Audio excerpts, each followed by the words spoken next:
कि विधानसभा चुनाव के बाद उनका कोई लंबा एसोसिएशन हम लोगों के साथ नहीं रहा।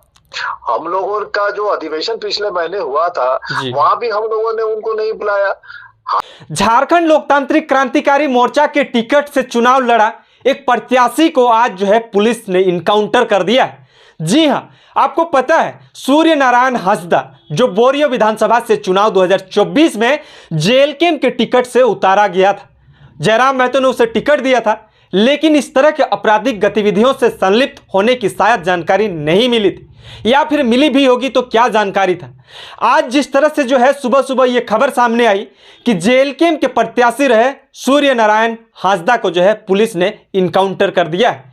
ज्यादा जानकारी के लिए हम सूर्य नारायण के मामले को लेकर झारखंड लोकतांत्रिक क्रांतिकारी मोर्चा के केंद्रीय महासचिव विजय कुमार सिंह जी से जुड़ेंगे और इस खबर को जानने का कोशिश करेंगे कि वाकई में क्या है और इस इनकाउंटर को कैसे देख रहे हैं। लगातार ये चर्चा का विषय है कि जेएलके के प्रत्याशी था, लेकिन उससे पहले वो बहुत सारे राजनीतिक दलों में भी संलिप्त था।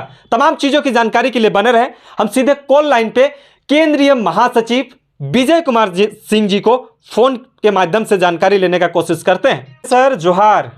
जोहार जोहार। आपसे हम एक जानकारी लेने के लिए फोन किए हैं और हमारा कैमरा ऑन है। जी, जानकारी ये चाहिए कि आप लोगों का प्रत्याशी रहा बोरियो विधानसभा से प्रत्याशी रहा सूर्य नारायण हांसदा का आज जो है पुलिस इनकाउंटर कर चुकी है।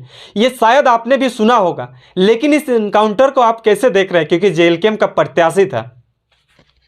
देखिए, सैद्धांतिक रूप से पार्टी राजनीति के अपराधीकरण के खिलाफ है।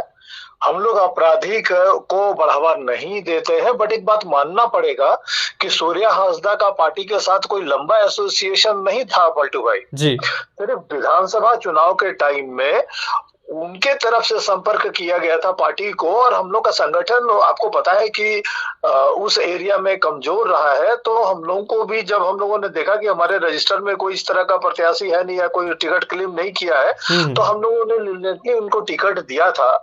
चुनाव के वक्त वो आए और बोले कि भाई 41,000 वोट उनको मिला है और चुनाव में, तो एकमात्र ये कारण था कि हम लोगों ने इसको देख करके हम लोगों ने टिकट दिया। पाकुड़ एरिया में हमारा जो संगठन है वो कमजोर है, सबको पता है।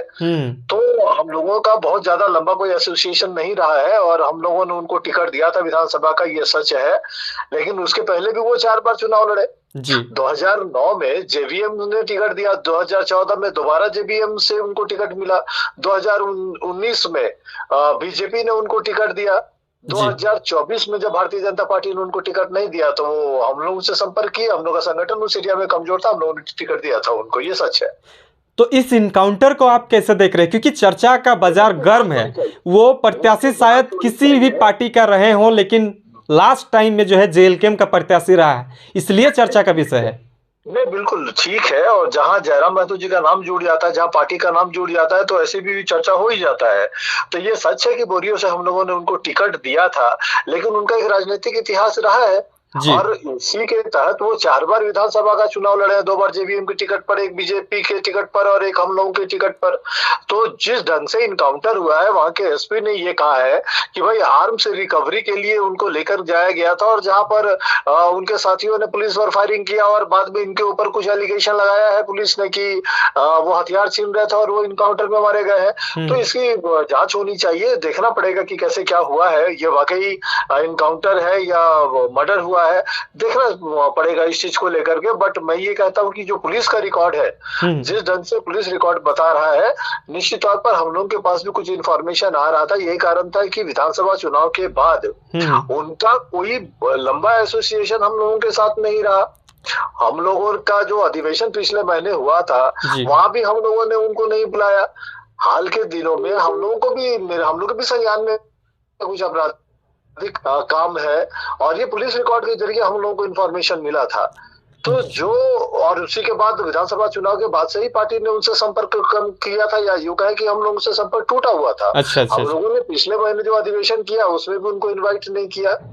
जी और हम लोग भी जब जानकारी मिल रही थी तो हम लोग भी नहीं चाहते थे कि राजनीतिक अपराधीकरण हो, और निश्चित तौर पर अपराधियों को बढ़ावा नहीं मिलना चाहिए। हम लोग भी ये चीज मानते हैं, ये पुलिस रिकॉर्ड कह रहा है, जी हालांकि ये जांच का विषय है। उनके आपराधिक इतिहास पर पार्टी बहुत ज्यादा कुछ कहना नहीं चाहती है, ये पुलिस को कहना है। बट जिस ढंग से ये इंसिडेंट हुआ है, ये लंबे जांच, ये जांच का विषय है।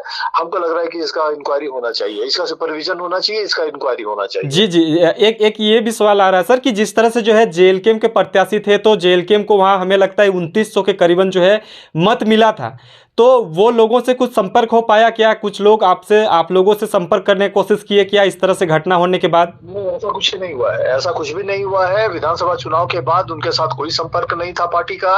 और हम लोग भी, अब मैंने कहा आपको कि पिछले महीने जो हम लोगों का भी अधिवेशन हुआ है, उसमें भी उनको इनविटेशन नहीं गया हुआ था, हम लोगों ने नहीं बुलाया है उनको।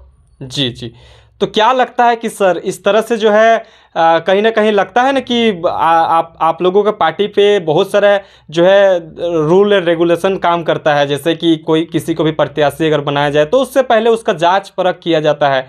लोग आप लोगों पे सवाल करेगा कि ये सवाल आपका वाजिब सवाल है, और निश्चित तौर पर हमको लग रहा है कि टिकट से पहले प्रॉपर जांच होना चाहिए था। बट एक बात मैं फिर कह रहा हूँ कि उस एरिया में हमारा संगठन कमजोर है। हमारा कोई भी जो अधिकृत हमारा कोई कार्यकर्ता ऐसा नहीं था जिसने टिकट क्लेम किया था उस टाइम में।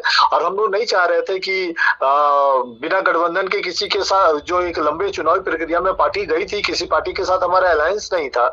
हम लोग भी चाह रहे थे अधिक से अधिक सीटों पर पार्टी चुनाव लड़े। बट आपका जो सवाल है वो वाजिब सवाल है, वो थोड़ा सा जांच परख होना चाहिए था। हमको लग रहा है कि उसको देखना चाहिए था थोड़ा। शायद ये भी आ रहा है सर, सूत्रों के मुताबिक ये भी पता चल रहा है कि कल ही उसका जो है गिरफ्तारी हुई थी।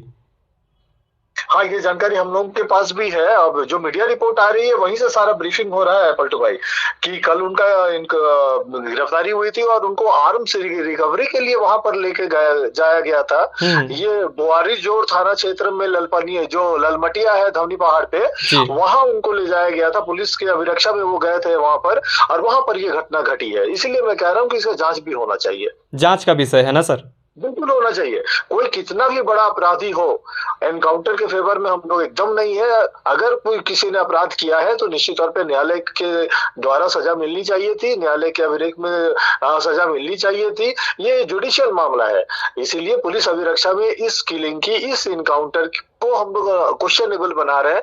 हम लोग चाह रहे हैं कि इसका इंक्वायरी हो, इसका जांच हो। अच्छा, कौन विषय को लेकर उन्हें जो है गिरफ्तारी किया गया था, इस पे कोई जानकारी मिल पाई है सर? क्या कोई जानकारी नहीं, इसकी कोई जानकारी नहीं है। आज हम वहाँ के पुलिस अधीक्षक का जो बयान था उसको मैं देख रहा था, उसी में मुझे ये जानकारी मिली कि पुराने मामले में उनकी गिरफ्तारी हुई थी, और किसी आर्म्स रिकवरी के मामले पर वो बोआरी जोड़ थाना क्षेत्र में जो ललमटिया धवनी पहाड़ का जो इलाका है वहां उनको लेकर जाया गया था, और वहां पर ये घटना घटी है।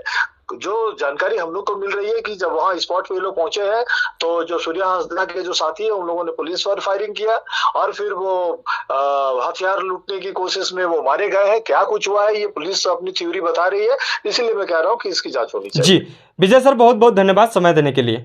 शुक्रिया आपका बहुत। तो तमाम चीज़ों की जानकारी हम केंद्रीय महासचिव विजय कुमार सिंह जी से लेने का कोशिश कर रहे थे। हालांकि इनका कहना है कि प्रत्याशी तो बनाया गया था लेकिन उनसे ज़्यादा संपर्क नहीं था। शायद इन विषय पर उन्हें जानकारी भी नहीं होंगी। प्रत्याशी के बाद जब वो चुनाव लड़ने के बाद जो है पार्टी से उतना ज़्यादा घनिष्ठ संबंध नहीं रहा था। तमाम चीज़ों के लिए बने रहे, देखते रहिए जोहार, नमस्कार।